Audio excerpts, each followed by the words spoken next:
Motivation for ಲೈಫ್ಗೆ ಸ್ವಾಗತ. ಶಕ್ತಿಯೇ ಜೀವನ, ದೌರ್ಬಲ್ಯವೇ ಮರಣ. ನಮಸ್ಕಾರ ಸ್ನೇಹಿತರೆ, ನಾನು ದಿವ್ಯಾ ಸುಬ್ರಹ್ಮಣ್ಯ, ಜ್ಯೋತಿಷಿ ಮತ್ತು ಲೈಫ್ ಕೋಚ್. ಇವತ್ತಿನ ವಿಷಯ ಏನಪ್ಪ ಅಂದರೆ ಕ್ಲಾರಿಟಿ ಇಲ್ಲದೆ ಇರುವಂತಹ ಸಂಬಂಧಗಳು.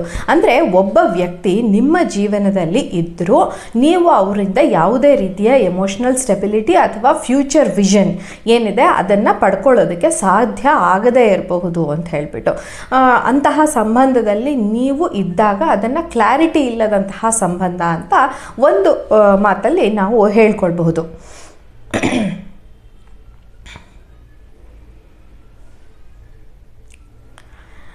ಇದು ಎಂಥ ರಿಲೇಷನ್ಶಿಪ್ ಸಂಬಂಧ ಆಗಿರುತ್ತೆ ಅಂತ ಹೇಳಿದ್ರೆ, ಅವರು ನಿಮ್ಮ ಜೊತೆಗೆ ಕನೆಕ್ಟ್ ಆಗಿರ್ತಾರೆ, ಆದರೆ ಅವರು ನಿಮ್ಮನ್ನು ಜೀವನ ಸಂಗಾತಿ ಆಗ್ತಾರೆ, ಅವರೇ ನಿಮ್ಮ ಜೀವನ ಸಂಗಾತಿ ಆಗ್ತಾರೆ ಅನ್ನೋ ಖಾತರಿ ಇರಲ್ಲ. ಅವರು ನಿಮ್ಮನ್ನು ಕೇರ್ ಮಾಡ್ತಾರೆ ಅಂತ ಅನಿಸುತ್ತೆ, ಆದರೆ ಫ್ಯೂಚರ್ ಬಗ್ಗೆ ಯಾವುದೇ ಪ್ಲ್ಯಾನ್ ಕೂಡ ಅವರು ಶೇರ್ ಮಾಡಿರೋದಿಲ್ಲ. ಅಂದರೆ ಮುಂದೆ ಏನು ಅಂತ ಪ್ರಶ್ನೆ ಯಾರಿಗಾದರೂ ಬರುತ್ತೆ ಅಲ್ವಾ, ಅದನ್ನು ಅವರು ಶೇರ್ ಮಾಡಿರಲ್ಲ. ಅವರು ಇವತ್ತು ಅಫೆಕ್ಷನೇಟ್ ಆಗಿ ಇರಬಹುದು, ಇವತ್ತು ನಮಗೆ ತುಂಬ ಅಫೆಕ್ಷನ್ ತೋರಿಸ್ತಾರೆ, ಬಟ್ ನಾಳೆನೇ ಅವರು ಅವಾಯ್ಡ್ ಮಾಡೋದಕ್ಕೆ ಶುರು ಮಾಡಿಬಿಡ್ಬೋದು ಅಥವಾ ಅವ್ರು ಇಲ್ಲದೇ ಇರ್ಬೋದು ಅಂತ.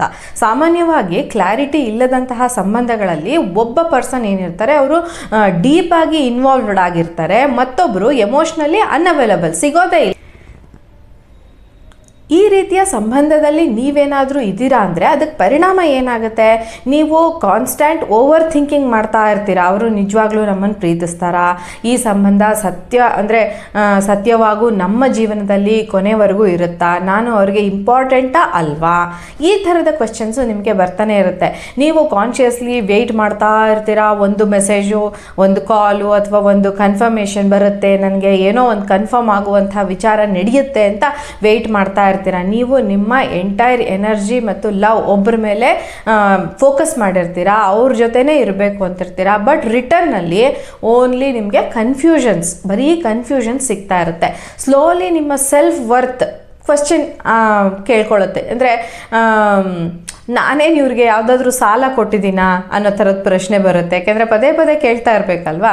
ಕ್ಲಾರಿಟಿ ಕೇಳೋ ಹಕ್ಕು, ಅಂದರೆ ಈ ಸಂಬಂಧ ಹೇಗಿರುತ್ತೆ ಅಂತ ಕ್ಲಾರಿಟಿಯನ್ನು ಪಡ್ಕೊಳ್ಳೋ ಹಕ್ಕು ನಮಗೆ ಇಲ್ವಾ ಅನ್ನುವಂಥ ಒಂದು ಪ್ರಶ್ನೆ ನಿಮಗೆ ಇಂತಹ ಸಂದರ್ಭದಲ್ಲಿ ಮೂಡೋದಕ್ಕೆ ಅವಕಾಶ ಇರುತ್ತೆ. ಅಂತಹ ಸಂಬಂಧದಲ್ಲಿ ನೀವು ಅದನ್ನು ಹೇಗೆ ತೋರಿಸ್ತೀರಾ?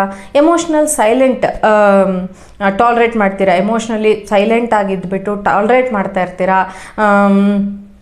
ಅದಕ್ಕೆ ಏನು ಹೆಸರೇ ಕೊಡದೇ ಇರುವಂತಹ ರಿಲೇಷನ್ಶಿಪ್ಗೆ ನೀವು ನಿಮ್ಮ ಕಮಿಟ್ಮೆಂಟ್ನ ಕೊಟ್ಟಿರ್ತೀರಾ. ಫಿಯರ್ ಇರುತ್ತೆ. ಕ್ಲಾರಿಟಿ ಕೇಳಿದ್ರೆ ಅವ್ರು ದೂರ ಹೋಗಬಹುದು, ಅಂದರೆ ಇವರು ನನ್ನ ಮದುವೆ ಆಗ್ತೀಯಾ ಅಥವಾ ನನ್ನ ಜೊತೆ ಕೊನೆವರೆಗೂ ಇರ್ತೀಯಾ ಅಂತ ನೀವು ಪ್ರಶ್ನೆ ಮಾಡಿದ್ರೆ ಅವರು ಇಲ್ಲ ನಾನು ಇರಲ್ಲ ಅಂತಲೂ ಹೇಳಲ್ಲ, ಹಾಗಂತ ಇರ್ತೀನಿ ಅಂತ ಪೂರ್ತಿ ಲವ್ ಕೂಡ ತೋರಿಸ್ತಾ ಇರ್ಬೋದು. ಇಂತಹ ಸಮಯದಲ್ಲಿ ನಿಮಗೆ ಕೇಳಬೇಕಾಗಿರುವಂತಹ ಪ್ರಶ್ನೆಗಳು ಯಾವುವು ಅಂತಂದರೆ, ನಿಮ್ಮನ್ನು ನೀವು ಕೇಳ್ಕೊಳ್ಬೇಕು. ಕೆಲವು ಸರಿ ಆ ಸಂಗಾತಿಯನ್ನು ಕೂಡ ಕೇಳಬೇಕಾಗುತ್ತೆ. ನಾನು ಯಾವ ರೀತಿಯ ಸಂಬಂಧದಲ್ಲಿ ಇದ್ದೀನಿ ಅಂತ ಕೇಳ್ಕೊಳ್ಳಿ. ಈ ಸಂಬಂಧದಿಂದ ನನಗೆ ಪೀಸ್ ಆಫ್ ಮೈಂಡ್, ಶಾಂತಿ ಸಿಗ್ತಾ ಇದೆಯಾ, ಮತ್ತು ಅಥವಾ ಓನ್ಲಿ ಪೇಯ್ನ್ಸ್, ನೋವು ಸಿಗ್ತಾ ಇದೆಯಾ ಅಂತ. ಈ ಸಂಬಂಧ ನನಗೆ ಫ್ಯೂಚರ್ನಲ್ಲಿ ಸ್ಟೆಬಿಲಿಟಿ ಕೊಡಬಹುದಾ? ಇದಿಷ್ಟು ಪ್ರಶ್ನೆಯನ್ನು ನಿಮ್ಮನ್ನು ನೀವು ಕೇಳ್ಕೊಳ್ಬೇಕಾಗತ್ತೆ ಮೊದಲಿಗೆ. ಯಾಕೆಂದರೆ ಇದಿಷ್ಟು ಪ್ರಶ್ನೆಗಳನ್ನು ಕೇಳ್ಕೊಂಡ ನಂತರನೇ ನೀವು ಮುಂದಕ್ಕೆ ಹೋಗಬೇಕಾಗತ್ತೆ. ಕ್ಲಾರಿಟಿ ಇಲ್ಲದಂತಹ ಸಂಬಂಧ ಯಾವತ್ತೂ ಕನ್ಫ್ಯೂಷನ್ ಮತ್ತು ನೋವನ್ನು ಕೊಡುತ್ತೆ. ಕ್ಲಾರಿಟಿ ಇರುವಂತಹ ಸಂಬಂಧವಲ್ಲದೆ ಇದ್ದರೆ ನಿಜವಾದ ಪ್ರೀತಿ ಮತ್ತು ಪೀಸ್ ಆಫ್ ಮೈಂಡು, ಶಾಂತಿ, ಲವ್, ಅಫೆಕ್ಷನ್ ಯಾವುದು ಸಿಗೋದಕ್ಕೆ, ನಿಜವಾಗ್ಲೂ ಲವ್ ಸಿಗೋದಕ್ಕೆ ಸಾಧ್ಯ ಇಲ್ಲ ಅಂತ ಹೇಳ್ಬೋದು. ಒಬ್ಬ ವ್ಯಕ್ತಿ ನಿಮ್ಮ ಜೀವನದಲ್ಲಿ ಇದ್ದರೂ ಅವರು ನಿಮ್ಮಲ್ಲಿ ಫ್ಯೂಚರ್ ಬಗ್ಗೆ ಸ್ಪಷ್ಟತೆಯಿಂದ ಮಾತಾಡ್ತಾ ಇಲ್ಲ ಅಂದರೆ ಅದು ಸಂಬಂಧ ಅಲ್ಲ, ಅದು ಎಮೋಷ್ನಲ್ ಡ್ರೈನಿಂಗ್ ಸಿಚುವೇಶನ್. ಅಂದರೆ ನಿಮ್ಮನ್ನು ಎಮೋಷ್ನಲಿ ಡ್ರೈ ಮಾಡ್ತಾ ಇರುತ್ತೆ, ತುಂಬ ಹರ್ಟ್ ಮಾಡ್ತಾ ಇರುತ್ತೆ. ಈಗ ನೀವು ತಗೊಳ್ಬೇಕಾಗಿರೋ ಆ್ಯಕ್ಷನ್ ಯಾವುದಪ್ಪ ಅಂದರೆ ಕಾನ್ವರ್ಸೇಷನ್ ಮಾಡೋದು, ಮುಚ್ಚಿಡದೆ ಕೇಳಿ. ನಿಮ್ಮ ಸಂಬಂಧದ ನೇಚರ್ ಏನು? ನಾನು ನಿನ್ನ ಫ್ಯೂಚರ್ನಲ್ಲಿ ಇದೀನಾ ಇಲ್ವಾ? ಈ ಥರದ ಕ್ವೆಶ್ಚನ್ಸ್ನ ನೀವು ಕೇಳಬೇಕಾಗತ್ತೆ. Observe there actions. ನೀವು ಅವ್ರ ಆ್ಯಕ್ಷನ್ಸ್ನ ನೋಡಿ ಸ್ವೀಟ್ ವರ್ಡ್ಸ್ ಬಿಟ್ಟು ಅವರ ವ್ಯವಹಾರ ಹೇಗಿದೆ, ನಿಮಗೆ ಕ್ಲಾರಿಟಿ ಕೊಡೋ ಥರ ಅವರ ವ್ಯವಹಾರ ಇದೆಯಾ ಅಂತ ಒಂದ್ಸರಿ ನೋಡ್ಕೊಳ್ಳಿ. ಬೌಂಡ್ರಿ ಸೆಟ್ ಮಾಡಿ ಅವ್ರ ಜೊತೆಗೆ. ನೀವು ಕನ್ಫ್ಯೂಸ್ ಆಗಿ ತಲೆ ಕೆಡಿಸ್ಕೊಳ್ಳೋ ಅವಶ್ಯಕತೆ ಇಲ್ಲ. ಇಂತಹ ಸಂದರ್ಭದಲ್ಲಿ ಡಿಗ್ನಿಟಿ ಮತ್ತು ಪೀಸ್ಗೆ ಮೀರಿದಂತಹ ಯಾವುದೇ ಸಂಬಂಧ ಪ್ರೀತಿ ನಿಮಗೆ ಬೇಡ ಅನ್ನೋದನ್ನು ನೀವು ಕೂಡ ಅರ್ಥ ಮಾಡ್ಕೊಳ್ಬೇಕಾಗತ್ತೆ.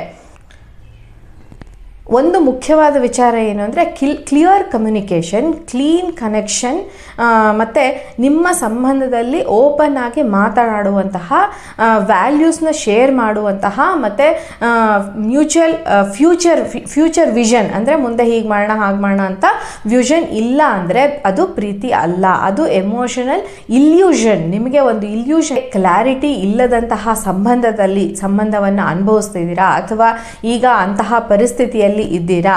ಹಾಗಿದ್ರೆ ಕಮೆಂಟ್ ಮಾಡಿ ನಿಮ್ಮ ಅನುಭವವನ್ನು ಕೂಡ ವಿಡಿಯೋ ಕೆಳಗೆ ಹಂಚಿಕೊಳ್ಳಿ. ಇಂತಹ ವಿಡಿಯೋಸ್ ನಿಮಗೆ ತುಂಬ ವ್ಯಾಲ್ಯೂಬಲ್ ಅನಿಸಿದ್ರೆ ಲೈಕ್ ಮಾಡಿ, ಶೇರ್ ಮಾಡಿ ಮತ್ತು ಸಬ್ಸ್ಕ್ರೈಬ್ ಮಾಡಿ. ನಿಮ್ಮ ಲೈಫ್ ಕೋಚಿಂಗ್ ಚಾನಲ್ಗೆ ನಮಸ್ಕಾರ.